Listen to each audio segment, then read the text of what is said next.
रायपुर से खबरों की, क्योंकि एक बड़ी खबर मिल रही है। नंबाला और हिड़मा समेत 21 नक्सलियों पर इनाम घोषित किया गया है। नंबाला केशव राव पर 50 लाख का इनाम घोषित किया है। नक्सली कमांडर हिड़मा पर 25 लाख रुपए का इनाम घोषित किया गया है। एनआईए को झीरम घटना में शामिल नक्सलियों की तलाश है। सूचना देने वालों की पहचान गुप्त रखी जाएगी। छत्तीसगढ़, तेलंगाना और आंध्र प्रदेश में सक्रिय 21 नक्सलियों की तलाश जारी है और इसी को लेकर नंबाला और हिड़मा समेत 21 ऐसे खूंखार नक्सली हैं जो कई बड़ी घटनाओं में शामिल रहे हैं, जिसने कई जवानों को यहां घायल किया तो कई को। तो नंबाला और हिड़मा आपको बता रहे हैं 21 नक्सली। इन नक्सलियों की वजह से प्रदेश के कई जवानों को खोया, तो देश से आए सीआरपीएफ या फिर और वो किसी बटालियन के हों, वो जवान आज हमारे बीच नहीं। लेकिन अब इन्हीं नक्सलियों पर 21 नक्सलियों पर इनाम घोषित किया गया है। 50 लाख का इनाम नंबाला केशव राव पर। खबर नक्सलियों से जुड़ी हुई ही है।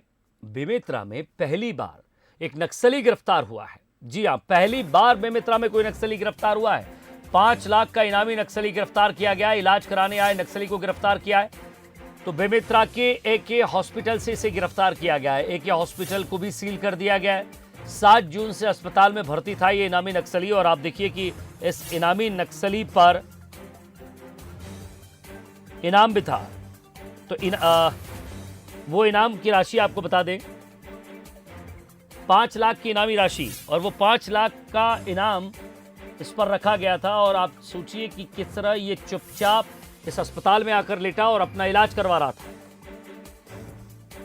के आधार पर पुलिस विभाग के द्वारा यहाँ पे एक इनामी नक्सली का इलाज करते हुए पकड़ा गया और जो कि अस्पताल प्रबंधन द्वारा दूसरे नाम से इनामी नक्सली को भर्ती करके इलाज किया जा रहा था, इसलिए एके हॉस्पिटल बेमेतरा को सील किया गया। और ज्यादा बातचीत के लिए हमारे स्टेट एडिटर आदित्य नामदेव हमारे साथ जुड़ रहे हैं। आदित्य, बात बेमेतरा की करें तो बेमेतरा नक्सली एरिया नहीं है, नक्सल मुक्त एरिया है और यहाँ एक नक्सली चुपचाप आता है और अपना इलाज करवाता है। यानी इससे पहले भी ऐसे कई मूवमेंट हुए होंगे जिनकी भनक आज तक नहीं लगी है।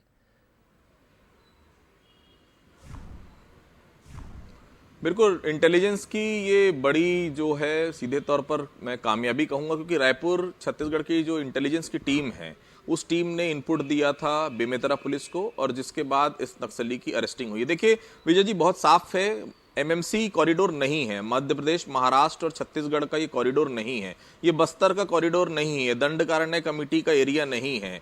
ये कहीं ना कहीं जो है ये नया, देखिए क्योंकि ये जो नक्सली था 5 लाख का इनामी है, अंतागढ़ एरिया में काफी सक्रिय रहा। ये काफी समय से इसकी तबियत खराब थी और देखिए सेफ जोन वो कहां चुन रहा है, बेमेतरा को, जहां पर ना तो नक्सलियों का कभी आमद रही है, ना तो नक्सलियों की आज तक वहां से कोई अरेस्टिंग हुई है, क्योंकि कभी भी उस एरिया में बेमेतरा में नक्सल आमद नहीं देखी गई है। नक्सलियों का कोई भी घटनाक्रम उस पूरे इलाके में नहीं देखा गया है।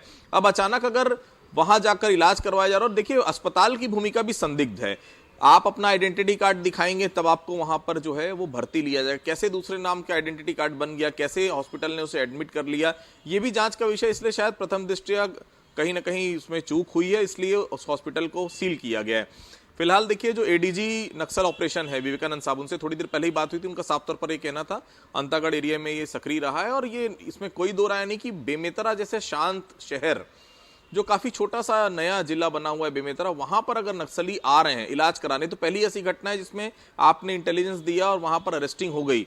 हो सकता है इसी प्रकार के कुछ और जिलों में भी नक्सली लगातार आते जाते, क्योंकि उनकी कोई आपके पास आइडेंटिटी नहीं है, उनका कोई फोटो नहीं है आपके पास, और जब का फोटो है और अब के फोटो में बहुत अंतर है। 20 साल 25 साल, हिड़मा का आज भी जो फोटो है वो आज से 20 साल 25 साल पुराना। आज हिड़मा जिंदा है कि नहीं ये भी किसी को नहीं पता, लेकिन आज भी उस फोटो का उपयोग होता है। तो देखिए शांत इलाकों में नक्सलियों की अगर आमद हो रही है तो ये सेफ जोन मान रहे हैं वो, जहां इलाज करवा के किसी को पता ना चले, इलाज करवाएं, वहां से वापस आ जाएं, फिर वापस एक्टिव हो जाएं।